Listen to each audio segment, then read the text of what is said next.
Hi, in this Engineering Illustrated video, we will explore why electrical motors have high starting currents.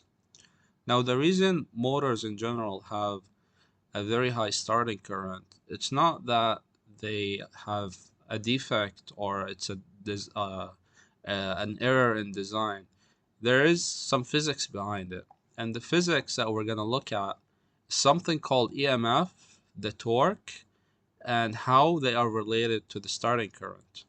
So if we look at the bigger picture here, let's assume we have a power supply, an AC power supply, and this power supply is fed to a three-phase induction motor.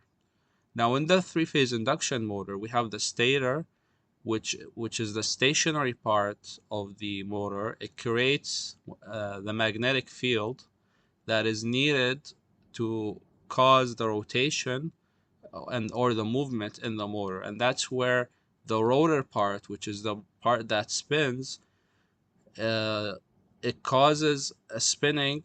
The stator, the magnetic field, causes the rotor to spin, and in that instant, those very first few uh, moments when the electricity is fed to the motor, we have what's called a very high current, and that's what we call a starting current of the motor. Now, when a motor starts, it has to build what we call is torque, and torque is used to overcome inertia. So torque is basically, you can think of it as the force that is needed to spin the motor. So as a simple example, we can think of force as pushing and pulling in simple terms, but torque is the force that is responsible for spinning things. And since motor spins, this is the force that is needed to overcome inertia. And what basically inertia is, it comes from Newton's first law of motion, which basically says anything stationary requires an external force to make it move. Otherwise, it's not gonna move. So in case of our motor, our three-phase motor, if there is no any external movement or force, it's not gonna spin at all. And that's where and the only way we can make it spin is through the current. And the inertia from Newton's first law of motion also states the heavier the object is, the larger force or greater force that we need to apply to make that thing move. So moving a wooden desk, for example, is not the same as moving a heavy wooden cabinet, because the wooden cabinet is it's heavier, so you need a bigger force to overcome it. Now the same thing applies for electric motors. The larger the motor, the higher the currents, and that's where the starting current takes uh, takes its place. Because in order to overcome inertia, we need a high current for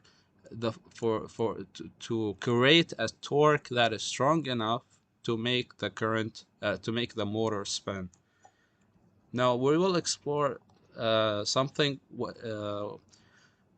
what is called EMF, or the electromotive force. And basically, when we apply an AC power supply to the rotor of the motor, so basically what's happening at the rotor, when it spins in the magnetic field that is created by the stator, it cuts the magnetic flux and it generates a voltage, and this voltage we call the electromotive force, or the EMF. And it's basically a voltage that works against or opposes the power supply. So let's say we have a power supply of 230 volts.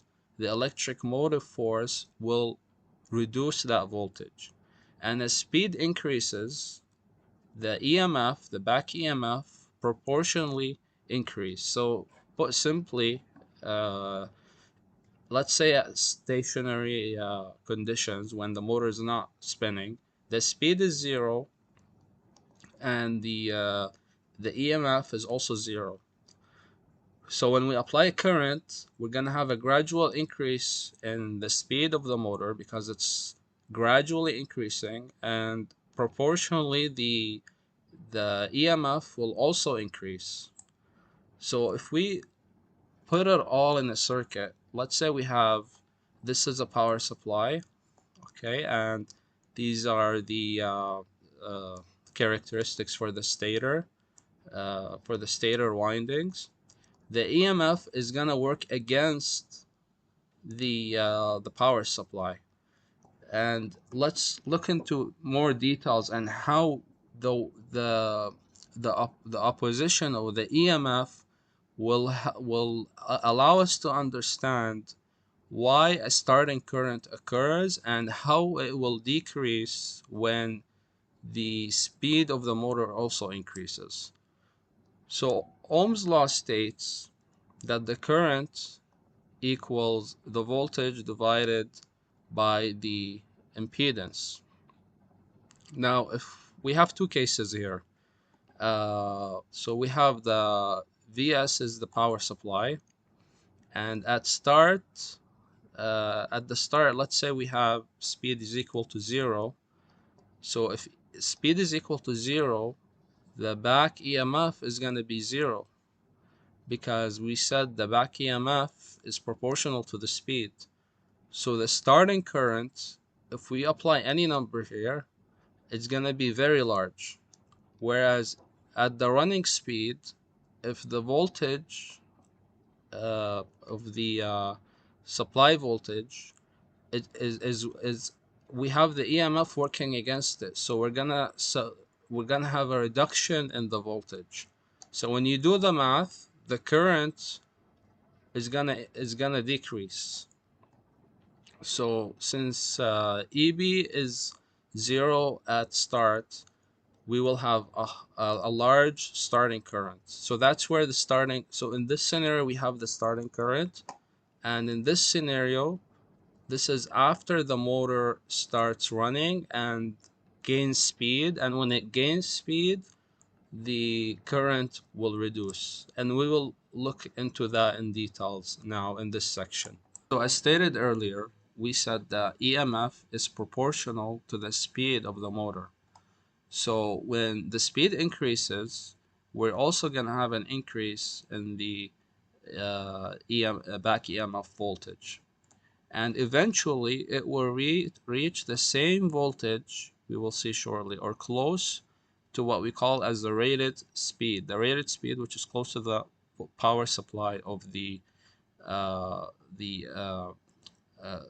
that is feeding the motor. So let's do a little math and to understand it more in detail. So let's suppose we have a supply voltage, a single phase motor that has a supply voltage of 230 volts, and these are the impedance, stator and for the resistance and the reactance. Then this is the total impedance, and we have two scenarios.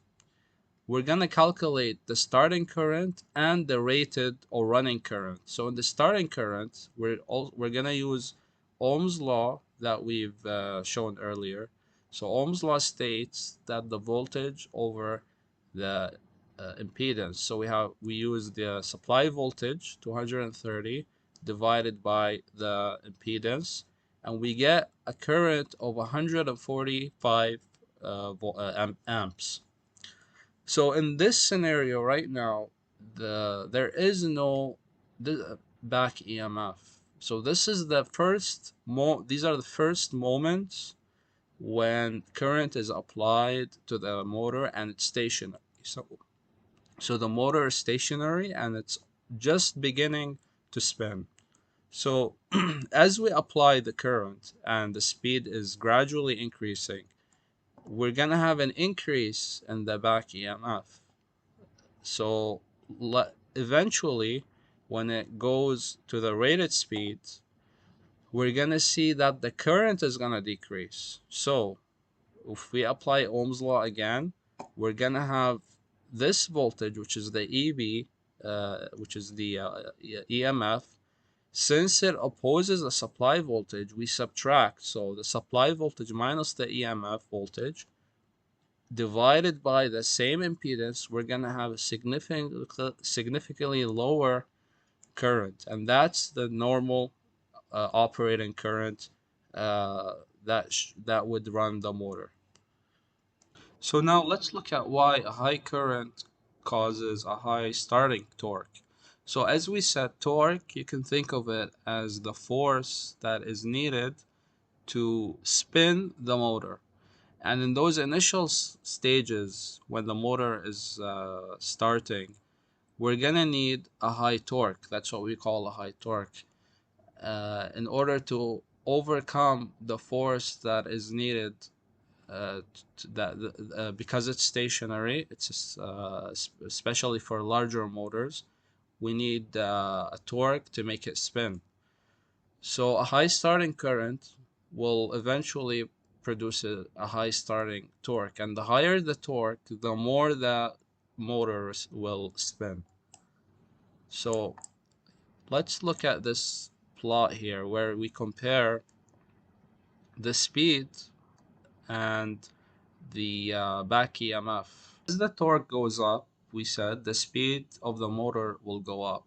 Now, initially, we said that when the speed is near zero or we have a low speed, we have a starting current, as we saw earlier in the two scenarios with the calculations, where we had a high current at the start of the motor and at the rated current or rated speed. So when the rotor speeds up, we said when the speed of the motor increases, the back EMF also decreases. And when it decreases, with the net voltage will cause a lower current. So in this plot, we can see a relationship between the speed of the motor and the total current that flows through the motor. So as the speed increases, we have a high starting current at low speed, and as it increases, the current will be at the rated speed and it will be a less current. So in the real world, what would happen when so what are the consequences of basically a motor having a high starting current? Because it's, as we've seen, physically it's natural for a starting current to occur. There's no way around it.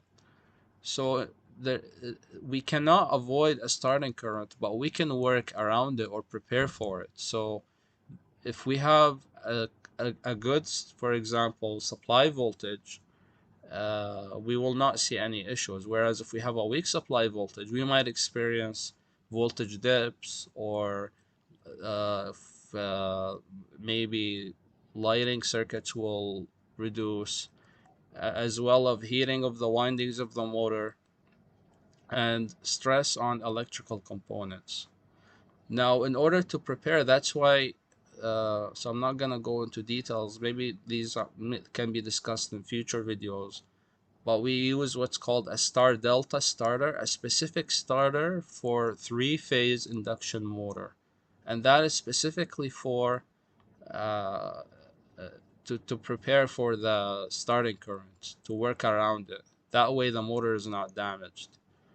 So maybe we can in future videos look more into these, have their basically consider them their own topics. So to summarize, uh, initially we can think of the motor having when the speed is zero, we said the back EMF is also zero, which is the voltage that is working against the supply voltage. So in this case, we have a high current. So as a result, a high current will cause a high starting torque. And this starting torque is needed to make the motor spin. So as the motor spins, the back EMF is no longer zero. It's going up gradually. And as it goes up, it's working against the supply voltage. And the net voltage across the motor is reduced, and using Ohm's law, we will have a lower current all the way that gradually goes down all the way until the motor reaches a rated speed. Thank you for watching this engineering illustrated video. If you want to see more visual tutorials and explanations like these on topics related to electrical engineering and power systems, please like, subscribe, and share.